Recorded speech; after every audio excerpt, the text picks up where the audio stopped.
Wow, tôi là anh đã. Sao mà như nó cho một đi như cà phê nó là tôi rồi. Cây nào xinh nhưng cười luôn. Nhưng mà tôi cho. Tôi đọc phim mà. Tôi nó phí là tôi lại. Tôi đoán nhưng mà. Con phải đi mặc quần áo này nè con.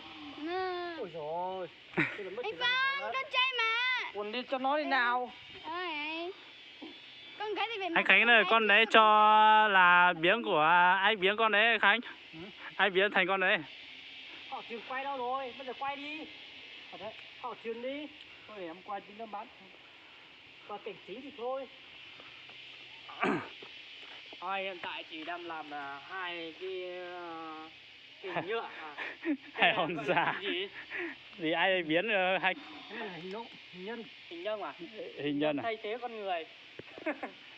Tí là sẽ ra đây rồi biến thành con này luôn. Kỳ luôn, rất là tốn công để làm ra. Quay vào đây chứ nào. Cái tập phim này luôn mọi người. Chào mọi người. Nó mất công từ công an nữ. nó mất từ một buổi sáng. Công an nữ giờ lại thành gái xinh luôn. 3 giờ 4 giờ gần 4 giờ rồi. Nhưng mà cái này rộng đi. Em bảo rồi anh chặt mấy cái trạng kia đi. Mấy cái lằng ngoằng kia đi. Này! Mẹ lấy cái này của người ta buộc vào đây thì nó hết bây giờ. Buộc nhẹ thôi mà làm gì căng như này. Đánh như vậy. Thì mấy cái này nó mất Thì ra bây giờ buộc rồi. Buộc rồi giờ tháo ra nó cũng vậy à, hiểu không? Thôi đã lỡ buộc rồi thì buộc đi. Bây giờ tháo ra nó cũng vậy à. Em là sẽ ô hai con này á mọi người. Công an nữ. Ma nữ sẽ ôn hai con này luôn. Đâu, hôm nay đi. Giờ con ma nữ ở đây luôn. Chẳng vui tim nói nhưng mà được cái miệng nó cười. Được cái miệng nó cười à? Mất dây à? Sáng giờ là trên kênh của anh là mọi người vẫn không biết tên của em nhỉ? Em tên là Gánh. Gánh à? Rồi, mình lùi sang một tí nữa. Ngồi gần bên kia mình nói người ta nghe thì hiểu. Đó nào, quay đi nào. Bắt đầu nào. Múa đấy. Bút rồi. Đây. Kia hai múa. Người thấy cái gì rồi không? Có ba nữ à? Đứa mà ế chồng quá. Ế chồng. Đấy, cứ thích than cho con ma than gái nhiều quá. Bị ma đuổi. Một con nữa. Đấy, bây giờ anh thấy là biến rồi, biến hình rồi đấy. Mình quay cảnh kia trước nhỉ? Mình quay cảnh mà mình vác nhiều cây gỗ vào đây. Nhanh nào. Thôi kể đây lấy trên này đi nhỉ? Hả? Lấy trên này đi, nhanh không có thời gian rồi. Nào. Nào. Dánh rồi. Đi. Bây giờ. Chỉ cần đồ đạc cho bố. Bây giờ quay cảnh nào đây? Em cần cái máy quay đi. Rồi. Mọi người cứ là chuẩn bị xong là máy quay ok luôn rồi. Một đột chỉ cần cái này đi. Quay gì đấy à? Bây giờ đi quay nước cầm về mọi người ạ. Chuẩn bị đi quay nhá. Dạ.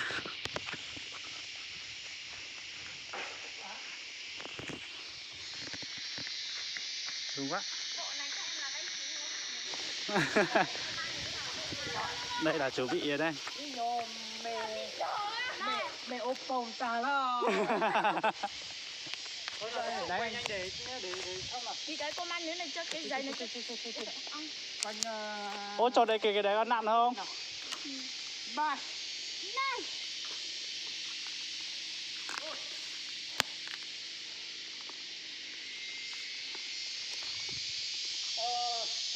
Bây giờ bỏ cái máy ra để chỉnh màu cái. Đang kết nối, sao yếu này. Được chưa? Đăng ký ít thôi. 1 tháng 50 thôi mà. Đăng gì? Đăng ký ấy. Đăng ký gì? Đăng ký Mimax 4G. Của Viettel 50. Sao không đăng ký hộ em? Viettel thôi, cái của em Lina Viettel. Của em đi nào? Lina không để Viettel thôi. Con ơi, cất dao đi con ơi.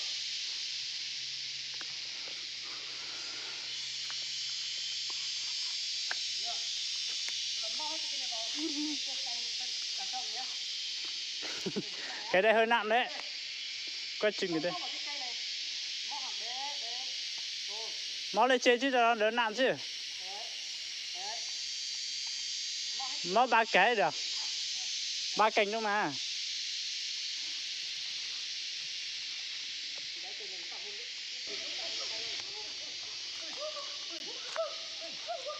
Lại là mình đây. Hôm nay mình đi quay video của cùng với anh Thái với anh Khánh với anh Phong. Là hôm nay là mình đi quay video thì cũng có cái quay video đây là có tên là Ma Nữ. Thì cũng lâu rồi mình cũng chả ra video nữa. Thì hôm nay là mình sẽ có video lên cho kênh của mình. Thì cũng chắc lâu rồi mọi người vẫn vào kênh của mình để xem video. Thì mình cũng có công việc ít nữa thì mình vẫn đi làm công việc. Thì hôm nay mình được nghỉ rồi. Để em quay cho nhá. Mình đi quay video cho anh Thái với anh Thái là kênh Gãy Sinh Vùng Cao. Thì mình cũng đam video đây thôi. Thì nếu mọi người thấy hay thì mọi người vào ủng hộ kênh của mình nhé. Hôm nay đi đóng phim na cảm thấy thế nào? Cảm thấy mệt mỏi. Không vui à? Vui nhưng mà Cũng vui cũng mệt mỏi. có cảm giác nó hơi sợ. Hơi sợ ma.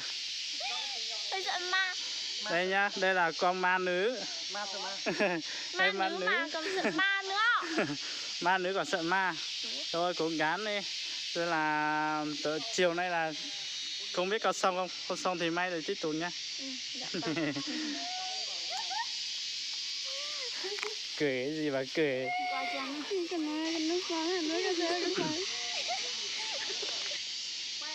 Nhìn trên đầu là con trai, nhìn xuống dưới là con gái lại mặt vái. Nào, Được chưa? quay nào.